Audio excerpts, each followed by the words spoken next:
بسم الله الرحمن الرحيم إذا جاء نصر الله والفتح يا أيها الذين آمنوا اتقوا الله وقولوا قولا سديدا يصلح لكم أعمالكم ويغفر لكم ذنوبكم ومن يطع الله ورسوله فقد فاز فوزا عظيما قال رسول الله صلى الله عليه وسلم إن أصدق الحديث كتاب الله وأحسن الهدي هدي محمد صلى الله عليه وسلم وكل أمور محدثاتها وكل محدثة بدعة وكل بدعة ضلالة وكل ضلالة في النار. அளவற்ற அருளாளனும் நிகரில்லாத பேரன்புடையவனுமாகிய எல்லாம் வல்ல ஏக இறைவன் அல்லாஹ்வுடைய சாந்தியும் சமாதானமும் நம்முடைய உயிரின் மேலான உத்தம தூதர் நபிகள் நாயகம் ஸல்லல்லாஹு அலைஹி வஸல்லம் அவர்கள் மீதும் அவருடைய தோழர்கள் தோழியர்கள் இன்னும் எல்லா முஸ்லிம்கள் மீதும் குறிப்பாக இந்த ஜும்மாவினுடைய வணக்க வழிபாட்டை அதன் ஆரம்ப நேரத்திலேயே கலந்து கொண்டு முழுமையான நன்மை அடைய வேண்டும் என்கிற நோக்கத்தோடு இறையில்லத்திலே கூடியிருக்கிற நம் அனைவர் மீதும் என்றென்றும் நின்று நிலவட்டுமாக என்று பிரார்த்தித்தவனாக இந்த உரையை ஆரம்பம் செய்கின்றேன்.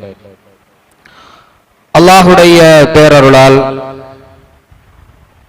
இந்த நேரான பாதையை நம்முடைய வாழ்வியல் நெறியாக நாம் ஏற்று மறுமையினுடைய வெற்றியை எதிர்பார்த்து இந்த உலகத்தில் நன்மையான காரியங்களை நாம் செய்து கொண்டிருக்கிறோம். அல்லாஹுடைய இந்த தூய்மையான மார்க்கத்தில் இறைவன் முஸ்லிம்களிடத்திலிருந்து எதிர்பார்க்கிற அவருடைய பண்புகள் என்பது வெறுமனே வணக்க வழிபாடுகளோடு மட்டுமில்லாமல் அவர்கள் தங்களோடு வாழுகிற சக மனிதர்களுக்கு நன்மை செய்ய வேண்டும் என்பதையும் அல்லாஹ் எதிர்பார்க்கக்கூடியவனாக இருக்கிறான் என்பதை அடிப்படையில் நாம் புரிந்து கொள்ள வேண்டும். ஏனென்று சொன்னால் இன்றைக்கு பொதுப்பணிகளை கையில் எடுத்து செய்யக்கூடிய தன்மை என்பது அதிகமான நம்மில் முஸ்லிம்களிடத்திலே அந்த ஆர்வம் குறைந்து போயிருக்கிற ஒரு காலகட்டமாக இன்றைக்கு இந்த காலங்கள் இருந்து கொண்டிருக்கிறது.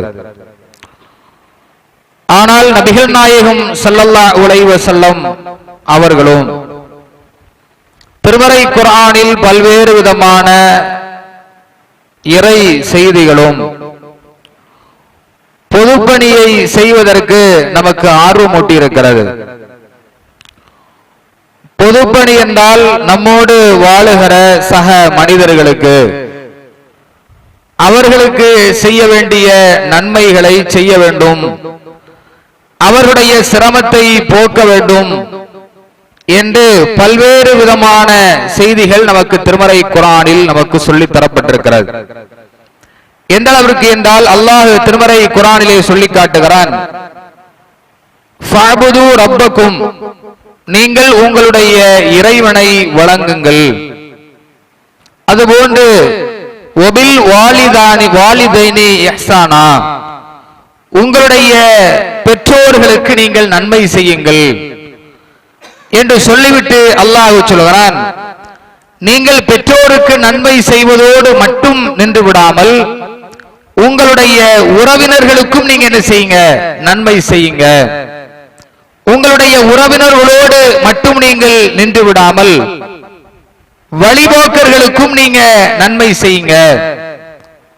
வபில் வாலிதைனி இஹ்சானா வபில் குர்பா வல் யதாமா வல் மசாகின் வல் ஜாரி தில் குர்பா. உங்களுடைய உறவினர்களாக இருக்கிற அண்டை வீட்டுக்காரர்களுக்கும் நீங்க உதவி செய்யுங்க.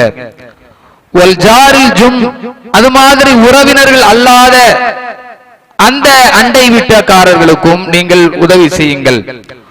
வஸ்ஸாஹிபி, உங்களுடைய பயண தோழர்களுக்கும் நீங்கள் உதவி செய்யுங்கள். ஒபனி சபீல், வழிபோக்கர்களுக்கும் நீங்க உதவி செய்யுங்க. அல்லாஹுவை வணங்க வேண்டும், அவனுக்கு செய்ய வேண்டிய கடமைகளோடு நீங்கள் நின்றுவிடக் கூடாது என்பதை அல்லாஹ் வலியுறுத்துகிற விதத்துல அதை தாண்டி சொல்கிறான். உங்களுடைய பெற்றோருக்கு நீங்க உதவி செய்யணும், உங்களுடைய உறவினர்களுக்கு உதவி செய்ய வேண்டும், உங்களுடைய அண்டை வீட்டுக்காரர்களுக்கு உதவி செய்ய வேண்டும், வழிபோக்கனாக வரக்கூடியவனுக்கு நீங்க உதவி செய்யணும். ஒரு பயணத்திலே நீங்கள் செல்கிறீர்கள், உங்களுக்கு பக்கத்துல ஒருவன் உங்களோடு பயணத்தோழனாக வருகிறானா, அவனுக்கும் நீங்க உதவி செய்ய வேண்டும் என்று அல்லாஹ் திருமறை குர்ஆனிலே சொல்கிறார். அப்ப இறைவன் இறை வணக்க வழிபாட்டோடு சேர்த்து பொதுவாக மனிதர்களுக்கு உதவ வேண்டும் என்பதை நமக்கு அல்லாஹ் வலியுறுத்துகிறான். ஆனால் இன்றைக்கு நம்முடைய வாழ்வில் அது மாதிரியான செயல்கள் எல்லாம் குறைந்து போயிருக்கும்.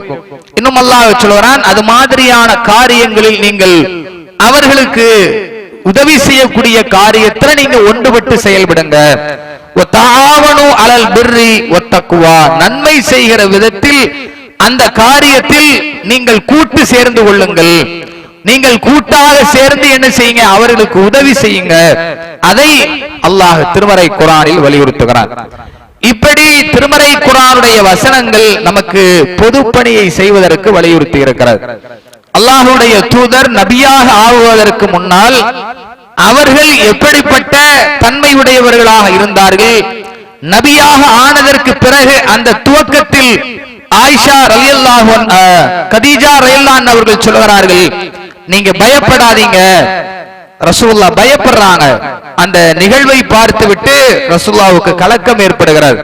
ஏதாவது எனக்கு ஆகிவிடுமோ, ஒரு புதிய ஒரு தோற்றம் ரசூலுல்லாஹ் பார்க்கறாங்க. ஜிப்ரீல் இஸ்லாம் அவர்களை பார்க்கிறார்கள், பயந்து நடுங்குகிறார்கள். அப்போ கதீஜா அம்மையார் அவர்கள் சொன்னார்கள், நீங்க பயப்பட வேண்டாம், அல்லாஹ் உங்களை கேவலப்படுத்த மாட்டான். நீங்க செய்யக்கூடிய செயல் என்ன தெரியுமா, நீங்கள் ஏழைகளுக்கு உதவி கொண்டிருக்கிறீர்கள், சிரமப்படக்கூடியவர்களுக்கு நீங்கள் உதவி செய்து கொண்டிருக்கிறீர்கள். இப்ப ரசூலுல்லாஹ்வுடைய நபித்துவத்திற்கு முன்னால் உள்ள அவருடைய செயல்பாடுகளை எடுத்து பார்க்கும் பொழுது ரசூலுல்லாஹ் ஒரு இயக்கத்தை கட்டமைத்து அந்த இயக்கத்தின் மூலமாக ஹில்ஃபுல் ஃபுலூல் என்கிற ஒரு இயக்கத்தின் மூலமாக இந்த காரியத்தை தான் ரசூலுல்லாஹ் செய்து கொண்டிருந்தார்கள். நபியாக ஆகுவதற்கு முன்னால அவர்கள் ஹில்ஃபுல் ஃபுலூல் என்கிற ஒரு இயக்கத்தை கட்டமைத்தார்கள். அந்த இயக்கத்தினுடைய வேலை என்ன, இது மாதிரியான நற்காரியங்களை செய்வது, நன்மையான காரியங்களை செய்வது, பொது பணிகளை செய்வது என்பது அந்த இயக்கத்தினுடைய பணியாக இருந்தது என்பதை ரசூலுல்லாஹ்வுடைய அந்த வரலாற்றில நாம என்ன செய்யறோம், பார்க்க முடிகிறது. அப்ப ரசூலுல்லாஹ் இந்த காரியத்தை அவர்கள் நபித்துவத்திற்கு முன்னாலே தன்னுடைய ஒரு சிறந்த குணமாக ரசூலுல்லாஹ் வைத்திருந்தாங்க. ஆனா இன்னைக்கு நம்ம பல பேருடைய அந்த நிலை என்ன, நம்முடைய சொந்த பணியை மட்டும் நாம செய்கிறோம், சொந்த காரியத்தை மட்டும் நாம பார்க்கிறோம். ஆனால் பொதுப்பணி என்று வந்துவிட்டால் அதில் ஆர்வம் இல்லாத ஒரு நிலையை பார்க்க முடியும். ஆனால் நபிகள் நாயகம் ஸல்லல்லாஹு அலைஹி வஸல்லம் அவர்கள் யார் இது மாதிரி சிரமப்படக்கூடியவர்களுக்கு உதவி செய்வதை, பிறர் கஷ்டப்படுவதை தன்னுடைய கஷ்டமாக எடுத்துக் கொள்பவர்களை ரசூலுல்லாஹ் எந்த கண்ணோட்டத்தில் பார்த்தாங்க? நபிகள் நாயகம் ஒரு காரியத்தை பார்த்துவிட்டு, சிலரை பார்த்துவிட்டு அவங்க சொன்னாங்க, இந்த கூட்டத்தார் இவர்கள் என்னை சார்ந்தவர்கள், நான் அவர்களை சார்ந்தவர்கள் என்று சொன்னார்கள். யாரை பார்த்து சொன்னாங்கன்னா, அல் அஷ்அரி என்கிற குலத்தை சார்ந்த அந்த தோழர்களை பார்த்து சொன்னார்கள். இந்த தோழர்கள் எப்படிப்பட்டவர்கள் என்றால், இதா அர்மலு ஃபில் கஸ்வி, ஒரு பயணத்துல அந்த கூட்டத்தார் செல்கிற நேரத்தில் அவர்களிடத்திலே உணவு பற்றாக்குறை ஏற்பட்டு விட்டால், அல்லது அவருடைய உணவு பொதுவாகவே பயணத்திலோ அல்லது எந்த நிலையில் அவர்களுக்கு வறுமை ஏற்பட்டாலும் அவங்க என்ன செய்வாங்கன்னா ஜமாஉ மா கான இந்தஹும் ஃபீ ஸவாபின் வாஹித், ஒரே ஒரு பெரிய துணியை விரித்து அந்த துணியில் தங்களிடத்திலே இருக்கிற ஒட்டுமொத்த உணவையும் கொண்டு வந்து அதிலே கொட்டுவார்கள். சும்ம அக்ஸமு பைனஹும் ஃபீ இனாயின் வாஹித், பிறகு ஒரு பாத்திரத்தால் அந்த உணவுப் பொருட்களை அனைத்தையும் கூட்டிய அந்த உணவுப் பொருட்களை ஒரு பாத்திரத்தால் அளந்து எல்லாருக்கும் சமமாக பிரித்துக் கொள்வார்கள். இந்த காரியம் அல் அஷ்அரி என்கிற குலத்தாண்டத்தில் இருந்தது. இதை பார்த்து விட்டு ரசூலுல்லாஹ் சொன்னாங்க, ஃபஹும் மின்னி, இவர்கள் என்னை சார்ந்தவர்கள், வ அன மின்ஹும், நான் அவர்களை சார்ந்தவன் என்று சொன்னார்கள். தங்களுடைய சமுதாயத்தாருக்கு ஒரு பிரச்சனை வருகிறது, அவர்களுக்கு பசிபட்டினி ஏற்படுகிறது. அப்ப என்ன நிலைக்கு அவங்க வர்றாங்க? அந்த காரியத்தில் நாம் அத்தனை பேரும் பங்கு கொள்ள வேண்டும். அதுல பணக்காரன் ஏழை என்கிற வித்தியாசம் இருக்கக்கூடாது. கொண்டு வந்து ஒட்டுமொத்த அந்த உணவு பண்டங்களையும் ஒன்றாக திரட்டி அதிலிருந்து என்ன செய்யறாங்க? அந்த பஞ்சத்தை போக்கக்கூடிய ஒரு முறையை அவர்கள் ஏற்படுத்துகிறார்கள். ரசூலுல்லாஹ் சொல்றாங்க, இது என்னை சார்ந்த ஒரு பணி, இது இந்த இஸ்லாமிய மார்க்கத்திலே உள்ள ஒரு பணி. அவரவர் அவருடைய தேவையை மட்டும் பார்த்து கொண்டு அவரவர்களுடைய காரியத்தை மட்டும் முடித்துவிட்டு செல்வது அது இஸ்லாத்துல உள்ளது இல்ல, அது இஸ்லாத்துல இல்லாத ஒரு செயல். ரசூலுல்லாஹ் சொன்னாங்க, ஒரு மனிதன் என்ன செய்யறான்? தன்னுடைய வயிறு நிறைய சாப்பிடுகிறான். லா யஷ்பஉ ரஜுலு தூன ஜாரிஹி, தன்னுடைய அண்டை வீட்டுக்காரன் பசித்திருக்கிறான், அவன் சாப்பிடாமல் இருக்கிறான். அந்த நிலையில ஒரு முஸ்லிம் என்ன செய்ய மாட்டான்? ஒரு இறை நம்பிக்கையாளன் வயிறு நிறைய சாப்பிட மாட்டான். அப்ப பிறர் என்ன செய்கிறார்கள்? அவர்களுக்கு என்ன தேவை இருக்கிறது? அவருடைய கஷ்டத்தை போக்க வேண்டும், அவருடைய காரியத்தில் அக்கறை கொள்ள வேண்டும் என்பது ஒரு இறை நம்பிக்கையாளனுக்கு இறைவனால் நமக்கு சொல்லித்தரப்பட்ட ஒரு அம்சம். அது ஒரு குணம். அந்த குணத்தை நாம இழந்துவிடக் கூடாது என்பதை நாம கவனிக்க வேண்டும். ரசூலுல்லாஹி ஸல்லல்லாஹு அலைஹி வஸல்லம் அவர்கள் சொன்னார்கள், வல்லாஹு ஃபி அவுனில் அப்தி, அல்லாஹ் ஒரு அடியானுக்கு உதவி செய்து கொண்டே இருப்பான். எந்த அடியானுக்கு? மா கானல் அப்து ஃபி அவுனி அஹிஹி, அந்த அடியான் என்ன செய்யறான் தெரியுமா? இன்னொரு சகோதரனுடைய விஷயத்துல அவனுக்கு அவன் உதவி செய்து கொண்டிருப்பான். ஒரு அடியானுக்கு அல்லாஹ் உதவி செய்வான். அந்த அடியான் யாரென்றால் பிற சகோதரனுடைய காரியத்துல அவன் என்ன செய்வான்? உதவி செய்து கொண்டிருப்பான். ஒரு ஏழைக்கு ஒரு உதவி செய்யக்கூடியவர், ஒரு பொதுவான ஒரு பணியை செய்யக்கூடியவர்கள், பிறருக்கு நன்மை செய்யக்கூடியவர்கள், அவர்களுக்கு உண்டான சிறப்பு என்ன? அவர்களுக்கு அல்லாஹ் என்ன செய்து கொண்டிருப்பான்? உதவி செய்து கொண்டிருப்பான். இப்ப நாம நினைப்போம், நமக்கு நாம இருந்தாதானே நம்மளை பாதுகாக்க முடியும், நமக்காக நாம் உழைத்தாதானே நம்மை பாதுகாக்க முடியும், நாம பொதுப்பணி என்று சென்று விட்டால் நமக்கு யாரு தருவா? நமக்கு எப்படி நாம முன்னேறது? நாம எப்படி பொருளாதாரத்துல மேம்படுறது? அதனால நாம நம்முடைய சொந்த வேலையை மட்டும் பார்ப்போம் அப்படின்னு செயல்படக்கூடியவர்கள் அதிகமாக இருக்கலாம். ஆனால் அல்லாஹ்வுடைய தூதர் சொன்னார்கள், நீ உன்னுடைய சகோதரனுக்கு உதவி செய்யறியா? அல்லாஹ் என்ன செய்யறான்? உனக்கு உதவி செய்து கொண்டிருக்கிறான். நாம் பிறருக்கு உதவ வேண்டும் என்கிற நிலைக்கு வரும் பொழுது அல்லாஹ் நமக்கு உதவ வேண்டும் என்கிற நிலைக்கு வருகிறான். அது எந்த ஒரு காரியமாக இருந்தாலும் சரி. ரசூலுல்லாஹ் சொன்னாங்க, துமீத்துல் அதா அனி தரீகி, பாதையிலிருந்து ஒரு பொருளை நீ என்ன செய்யற? அகற்ற, அது பிறருக்கு பாதிப்பை ஏற்படுத்தும் என்கிற காரணத்தினால் நீ அதை அகற்றுகிறாய் என்றால் சதக்கத்துன், அது உனக்கு தர்மமாக ஆகிவிடும். அது உனக்கு தர்மம். நான் பாதையில எவ்வளவோ மக்களுக்கு தீங்கு தரக்கூடிய பொருள் இருக்கலாம். அந்த தீங்கு தரக்கூடிய பொருட்களை ஒருத்தன் அகற்றான்னா அவன் தர்மம் செய்கிற நன்மையை செய்து விடுகிறான். அன்னைக்கு நாம பார்ப்போம், எவ்வளவோ காரியங்கள் இருக்கும், ஆனா சர்வசாதாரணமாக அவற்றை நாம் என்ன செய்வோம்? கடந்து போய் விடுவோம். அப்படி செல்லக்கூடிய நிலை நமக்கு வரக்கூடாது. பொதுப்பணி என்பது அது இறை பணிதான் என்பதை நாம உணர வேண்டும். இறைவனுக்கு செய்யக்கூடிய அந்த காரியம், இறைவனுக்கு செய்ய வேண்டிய அந்த நன்மையில் ஒன்றுதான் என்ன? பிறருக்கு நாம உதவி செய்வது, பிறருடைய கஷ்டத்தில் நாம பங்கு கொள்றது. அல்லாஹ்வுடைய தூதர் சொன்னார்கள், ஒரு முஸ்லிம் எப்படிப்பட்டவன் என்றால் அவன் தன்னுடைய ஒரு சகோதரனை அவனுக்கு அநீதி இழைக்க மாட்டான். அது மாதிரி அவன் அநீதிக்கு உள்ளாகுவதற்கும் இவன் அனுமதிக்க மாட்டான்.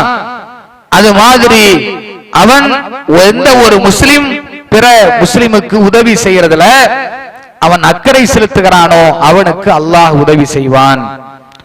ஒரு முஸ்லிமுடைய கஷ்டத்தை அவன் போக்கினால் அல்லாஹ் அவனுக்கு மறுமை நாளில் அவனுடைய கஷ்டத்தை போக்குவான்.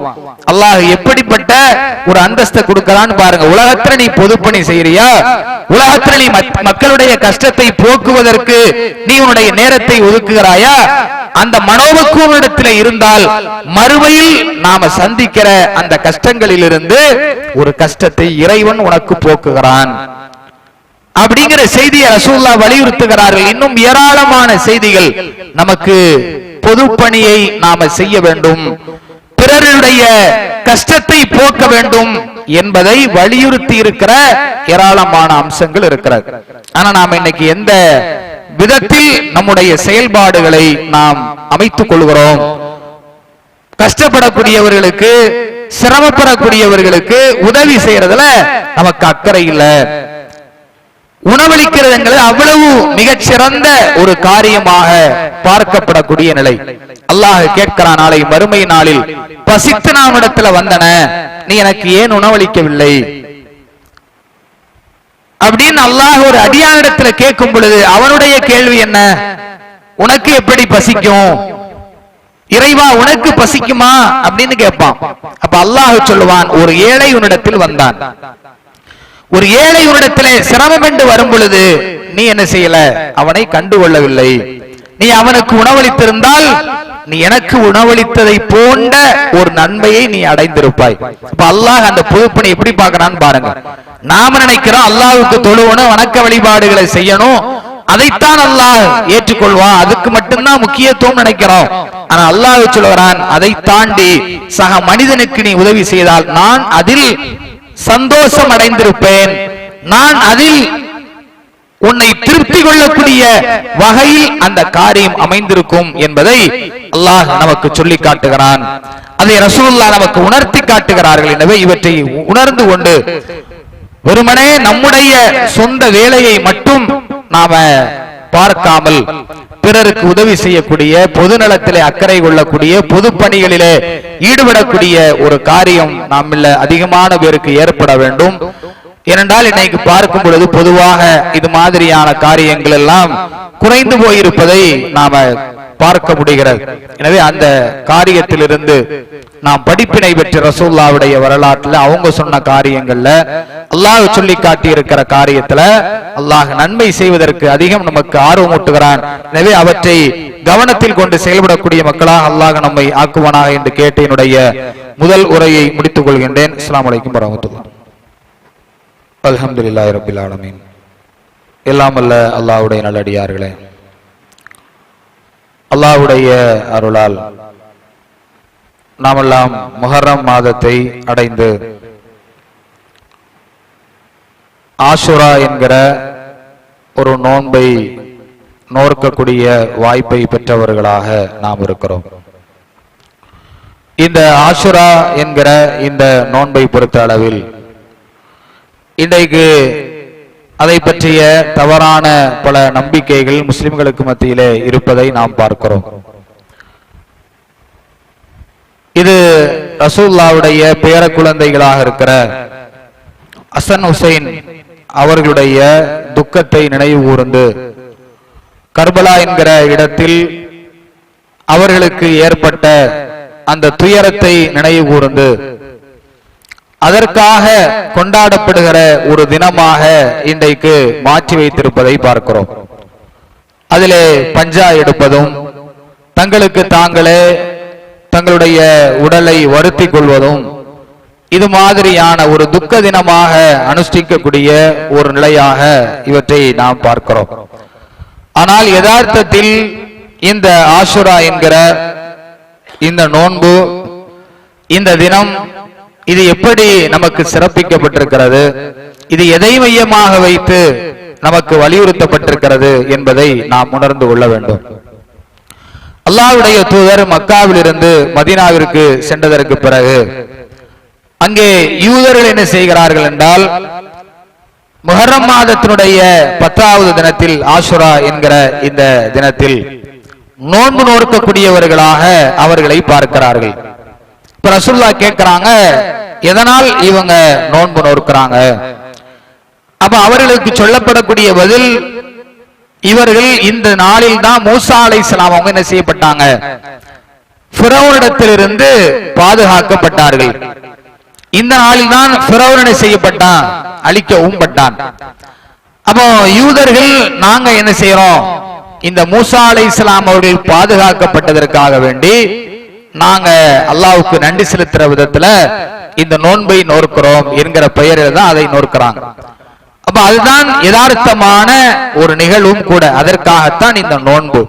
அப்ப ரசூலுல்லாஹ் சொன்னாங்க, யூதர்கள் கிறிஸ்தவர்கள் அவர்கள் இதற்காக வேண்டி நோன்பு நோற்பதை விட அதிகமான தகுதி மூசா அலைஹிஸ்ஸலாம் அவர்கள் ஃபிரௌனிடத்திலிருந்து பாதுகாக்கப்பட்டதற்கு, ஃபிரௌன் அழிக்கப்பட்டதற்கு, அதற்காக நோன்பு நோக்கிறதுக்கு நாம தான் அதிக தகுதி உடையவர்கள் அப்படின்னு சொல்லிவிட்டு சொன்னாங்க, நாம என்ன செய்வோம், இந்த நாளில் நோன்பு நோற்போம்.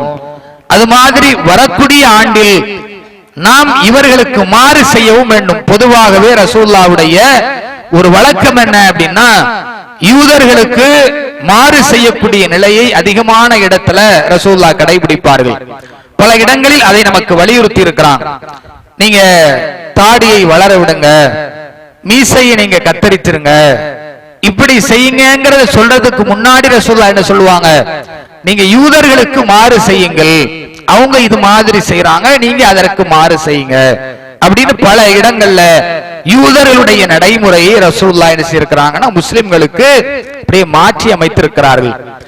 அந்த நடைமுறையை முஸ்லிம்கள் கடைபிடிப்பதை ரசூலுல்லாஹ் என்ன செஞ்சிருக்கிறாங்க, அதை மாற்றி அமைச்சிருக்கிறாங்க. அந்த அடிப்படையில வரக்கூடிய ஆண்டில் நான் என்ன செய்வேன்னா, தாஷுஆ என்கிற 9வது தினத்திலேயும் நான் நோன்பு நோற்பேன். இவங்க ஆஷுரா 10வது தினத்துல தான் நோன்பு நோக்கிறாங்க. நான் வரக்கூடிய ஆண்டில் தாஷுஆவையும் சேர்த்து முஹர்ரம் மாதத்தினுடைய 9, 10 அந்த 2 நாட்களிலேயும் நான் நோன்பு நோற்பேன் என்று சொல்லி ரசூலுல்லாஹ் தன்னுடைய சஹாபாக்களிடத்துல பிரகடனப்படுத்தினார்கள். ஆனால் அந்த வரக்கூடிய ஆண்டில் ரசூலுல்லாஹ் என்ன செய்யல, உயிரோடு இருக்கவில்லை, அவர்கள் வஃபாத் ஆகிவிட்டார்கள். அப்ப இப்ப ரசூலுல்லாஹ்வுடைய அந்த கட்டளை மட்டும் நமக்கு இருக்கிறது. அப்ப அந்த அடிப்படையில் இந்த 2 நாட்களிலேயும் நாம நோன்பு நோக்க வேண்டும். அந்த நோன்பை ரசூலுல்லாஹ் நமக்கு வலியுறுத்தி இருக்கிறாங்க. மூசா அலைஹிஸ்ஸலாம் பாதுகாக்கப்பட்டதற்கு அதிகமான நன்றி செலுத்துகிற விதத்தில் தான் இந்த நோன்பு நமக்கு கடமையாக்கப்பட்டதே தவிர, இது ரசூலுல்லாஹ்வுடைய பேர குழந்தையுடைய இறப்புக்காக அது அனுஷ்டிப்பதற்கான ஒரு நாளாக இந்த மார்க்கத்தில் சொல்லப்படவில்லை என்பதை நாம புரிந்து கொண்டு இந்த ஆஷுரா நோன்பையும் தாஷுஆ என்கிற 9, 10 என்கிற இந்த 2 நோன்பையும் நாம நோக்க வேண்டும். இந்த நோன்பிற்குண்டான நன்மையையும் சேர்த்து ரசூலுல்லாஹ் சொன்னான். இந்த ஆஷுரா நோன்புடைய நன்மை என்னவென்றால், அது ஒரு வருடத்தினுடைய கழிந்த ஒரு வருடத்தினுடைய பாவங்களை போக்கக்கூடிய அந்த தன்மை கொண்டதாக ரசூலுல்லாஹ் சொன்னான். சென்ற வருடம் ஒரு வருடத்தினுடைய அந்த பாவங்கள் நமக்கு மன்னிக்கப்படும். அப்ப அதை கவனத்தில் கொண்டு இந்த நோன்பினுடைய அந்த சிறப்பை கவனத்தில் வைத்து நாம் அதை செய்ய வேண்டும். அப்ப இந்த ஆஷுராவுடைய செய்தி இதுதான். அந்த ஆஷுரா நோன்பு என்பது வரக்கூடிய நாட்களில் நமக்கு வெள்ளி சனி என்கிற வியாழன் வெள்ளி என்கிற 2 நாட்கள்ல அந்த தாஷுஆ ஆஷுரா நோன்பு வர இருக்கிறது. எனவே அவற்றை கவனத்தில் கொண்டு அந்த நன்மைகளை நாம புரிய வேண்டும். நம்முடைய பாவங்கள் மன்னிக்கப்படுவதற்கான ஒரு அம்சமாக அதை ஏற்றுக்கொண்டு இந்த செயலை நாம செய்யணும் என்று கூறிக்கொண்டு இந்த உரையை முடித்துக் கொள்கின்றேன். அஸ்ஸலாமு அலைக்கும்.